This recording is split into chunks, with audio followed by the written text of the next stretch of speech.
Hi, my name is Ellen Surfestini. I work with Utah State University Extension in Carbon County.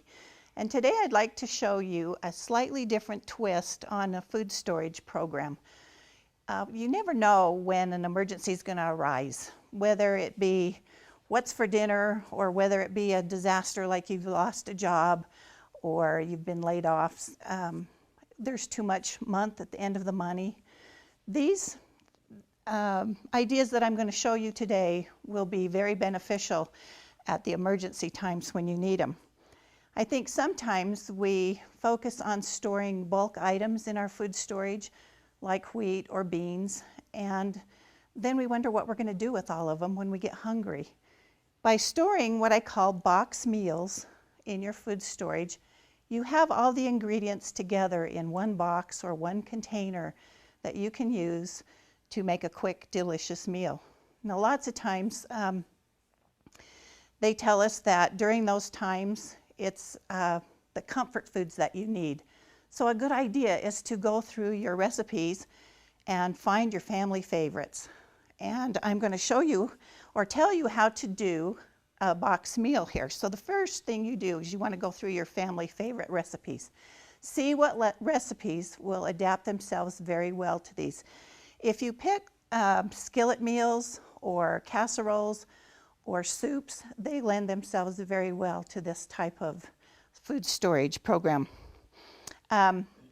Your boxed meals are all ready to go on the shelf for when you have that emergency. So all you need to do is grab the box, and you can see that I have several different containers up here. It doesn't even have to be a box, but you grab it off the shelf and you can make that delicious meal in hardly no time at all. So go through your recipes, see which ones will adapt themselves really well.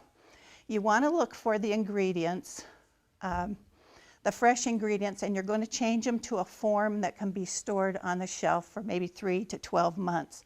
For example, I had a casserole recipe that my family dearly loves, and it calls for ham.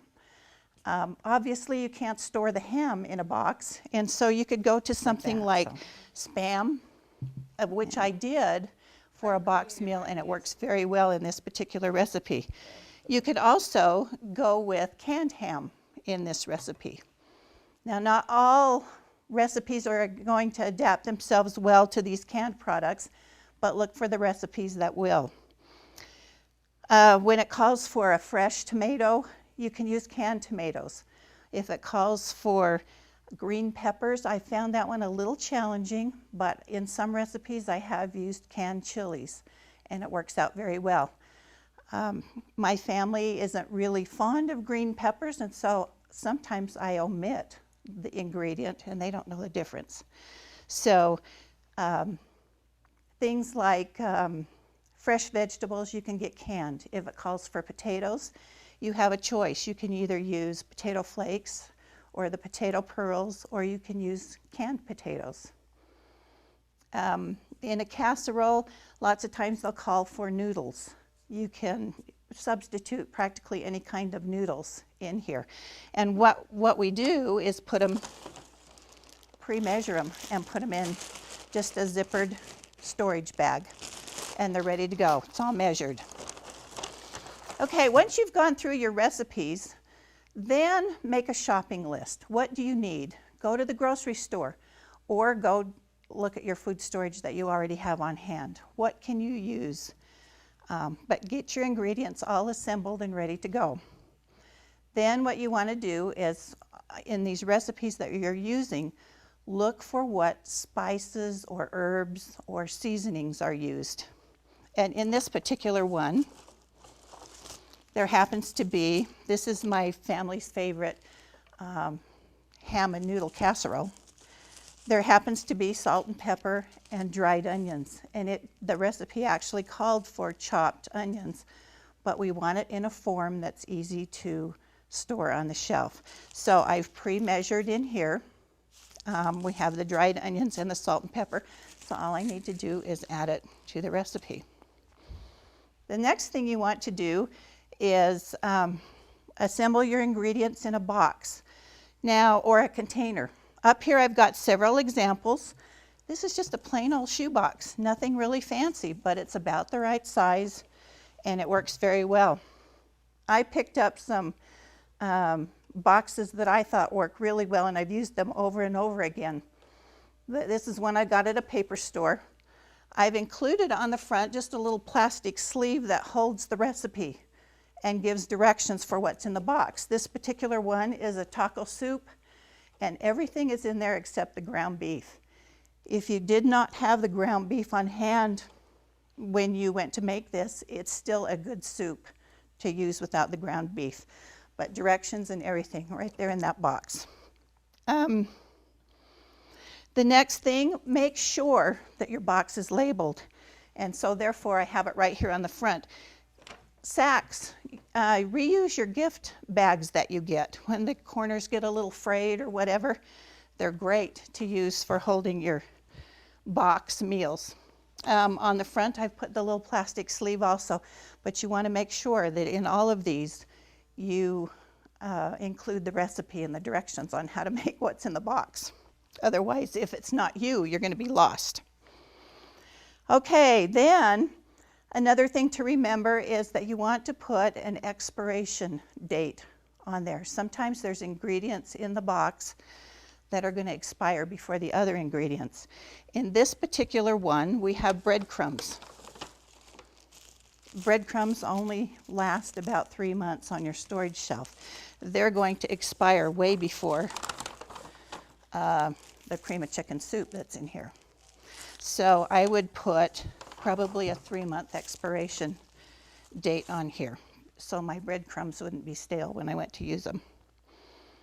So you've got it labeled with the recipe, you've got the expiration date labeled, and you're ready to go. And one good fun thing to do is to get together with your neighbors or friends, 6 or 7 of them, and you make 6 or 7 of the same box meal.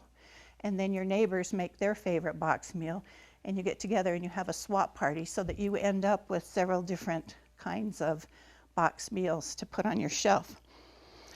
You're wondering probably why I have these over here. They certainly aren't boxes, but as a side note, these box meals lend themselves very well to wedding gifts, shower gifts. You just kind of have to wrap them a little bit different. In this particular one, it's a spaghetti dinner, and I've included some checkered napkins, a candle holder, and a candle in there, kind of for a romantic spaghetti dinner, which makes a very good shower gift or wedding gift. Sometimes there might be a crisis in the neighborhood when somebody goes to the hospital. It's always good to take a meal over, and if you've got one in a cute box, then you can just take it to your neighbor or friend, and their family can whip it up really, really fast and easy.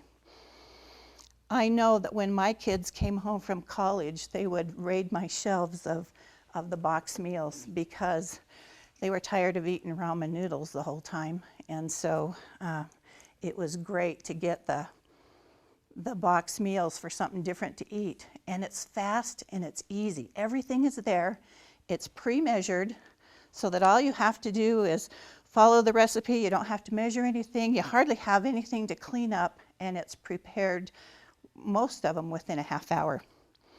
So that is a really good use for them also.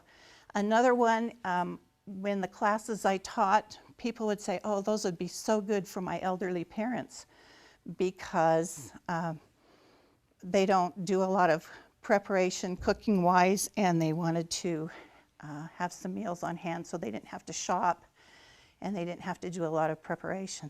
So it comes in handy there also.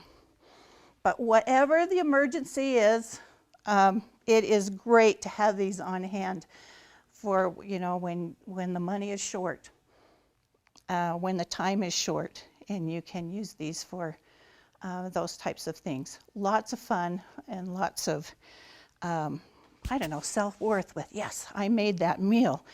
Good for teenagers too, with limited preparation skills.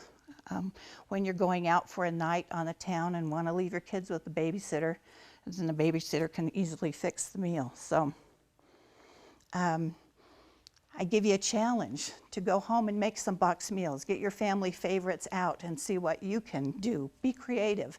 Sometimes you have to omit things or trade things around, but it's fun and kind of exciting to see what you can do. If you have any questions, you are free to call me at my office. Again, my name is Ellen Surfestini with the USU Extension, and I hope that you can find some really creative, fun things to do with box meals. Thank you.